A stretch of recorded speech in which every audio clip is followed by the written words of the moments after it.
A Ferrari chega à pausa de verão europeu depois de uma corrida que deveria ter sido um marco para ela.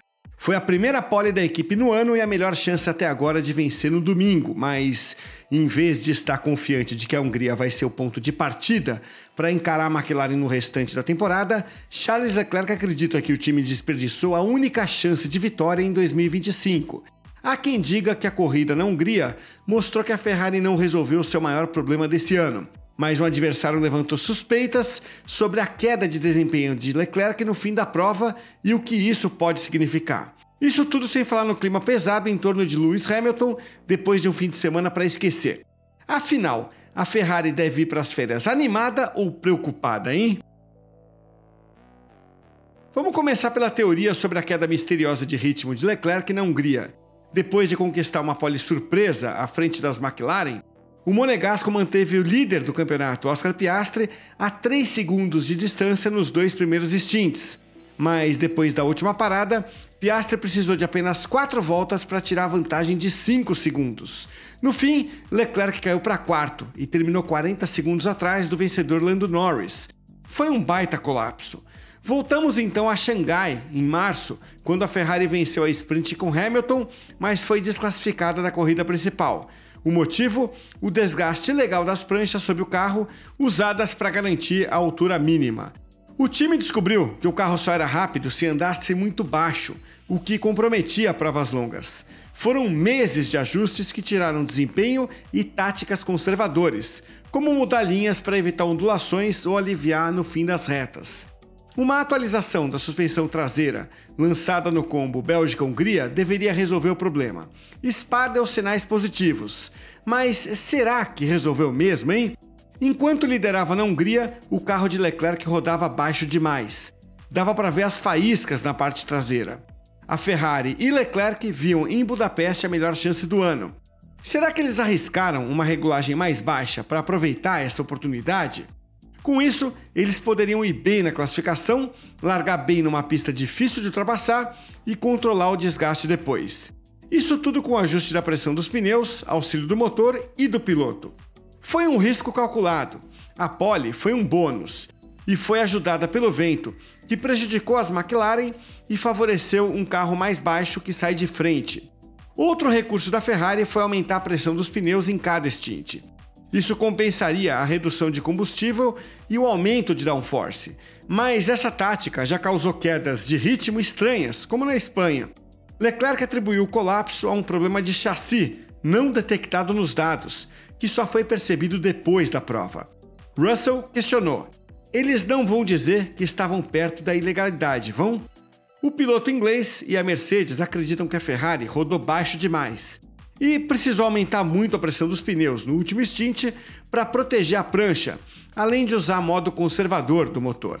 Uma troca do modo de motor foi sugerida pelo rádio ainda no primeiro stint, mas a queda veio no último, quando Leclerc disse que o carro ficou imprevisível. No rádio, ele reclamou: "Vocês precisam me ouvir. Eu teria encontrado uma forma diferente de lidar com esses problemas. Agora, tá simplesmente impossível de pilotar." Veja, se Russell estiver certo, será que Leclerc estava dizendo que preferia aliviar nas retas para proteger a prancha em vez de mudar a pressão dos pneus? A Ferrari negou de forma indireta, mas firme. Fred Vasseur lembrou que quedas de ritmo anteriores, possivelmente ligadas à prancha, eram 2 ou 3 décimos por volta, e não segundos como na Hungria. Questionado pelos jornalistas, Leclerc disse que achou que a queda viesse de um ajuste agressivo demais na asa dianteira na última parada. A teoria da Mercedes sugere que a atualização não resolveu o problema central e que a Ferrari não quer admitir isso. Mas é preciso aceitar a versão da equipe. O discurso pós-corrida foi de que um problema pontual ainda não identificado causou a queda, talvez perdendo aderência, o que causou desgaste excessivo e desbalanceou o carro. Se a Ferrari já encontrou as respostas em Maranello, é provável que ela não revele tão cedo. Além das razões para a queda de rendimento de Leclerc, houve divergências sobre o quanto essa derrota vai custar. Leclerc disse que essa era a única oportunidade de vencer uma corrida em 2025. O argumento dele é que a McLaren ainda é muito mais rápida. A pole surpresa na Hungria, somada à dificuldade de seguir outro carro no ar sujo dessa pista travada, deu a ele uma chance única de segurar a McLaren no domingo.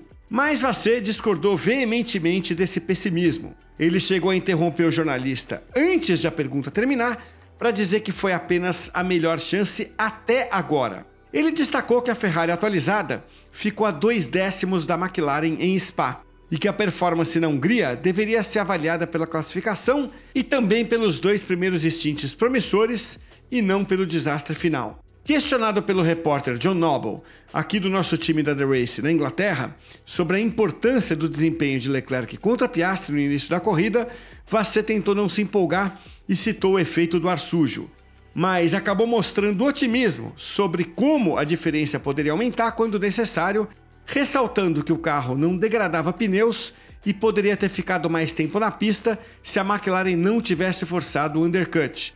O chefe da McLaren, André Stella, disse que a Ferrari é uma candidata a vitórias ainda nesse ano.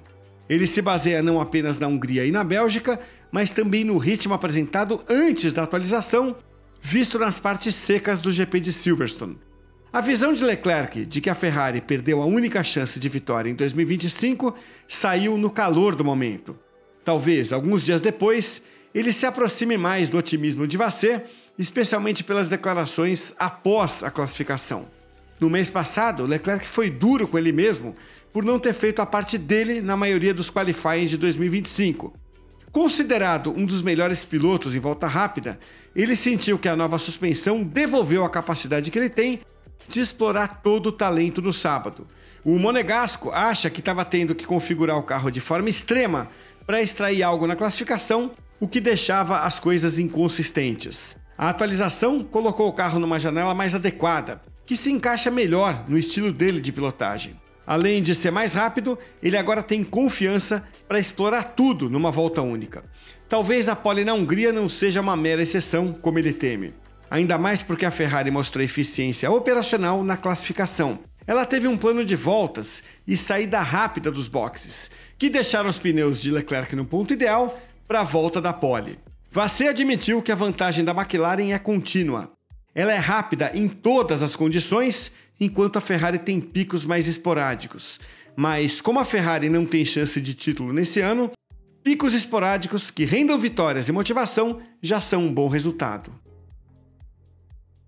Mesmo que o ritmo de Leclerc não tivesse caído no último stint na Hungria, ele provavelmente perderia para a McLaren. O time inglês conseguiu fazer uma estratégia de uma parada só para Norris e ainda usar as 2 opções. Esse tipo de tática para os 2 carros não vai ser viável para a Ferrari se Hamilton continuar tão longe de Leclerc quanto ficou na Hungria. O heptacampeão ainda tem total apoio da equipe. Vasser reagiu mal a uma pergunta que insinuava que Hamilton não justificava o salário que recebe na Ferrari. Ele rechaçou a abordagem do repórter e disse que aquela não era uma boa pergunta. Para Vasser, a diferença entre os 2 pilotos não é tão grande quanto a Hungria sugere. Ela foi ampliada pelo fato de Hamilton não ter avançado ao Q3 por apenas 2 centésimos. Daí, ele ficou preso no trânsito durante a prova. Vasser também minimizou o desânimo do inglês, dizendo que é apenas a emoção de alguém que exige muito de si mesmo. O ex-chefe de Hamilton na Mercedes, Toto Wolff, concorda. Ele disse para não dar muita importância ao fato de Lewis se chamar de inútil e de sugerir que a Ferrari deveria trocar de piloto. Afinal, a Mercedes também presenciou tudo isso quando Lewis sentia que tinha tido um desempenho abaixo das próprias expectativas, principalmente quando ele via o companheiro de equipe dele na pole. Toto Wolff complementou, dizendo que, assim como a própria Mercedes, Hamilton foi vencido pela geração de carros de efeito solo, o que nunca se encaixou no estilo de pilotagem dele. Toto sugeriu que os carros em motores novos de 2026 podem favorecer o gerenciamento inteligente de energia que Hamilton é capaz de fazer.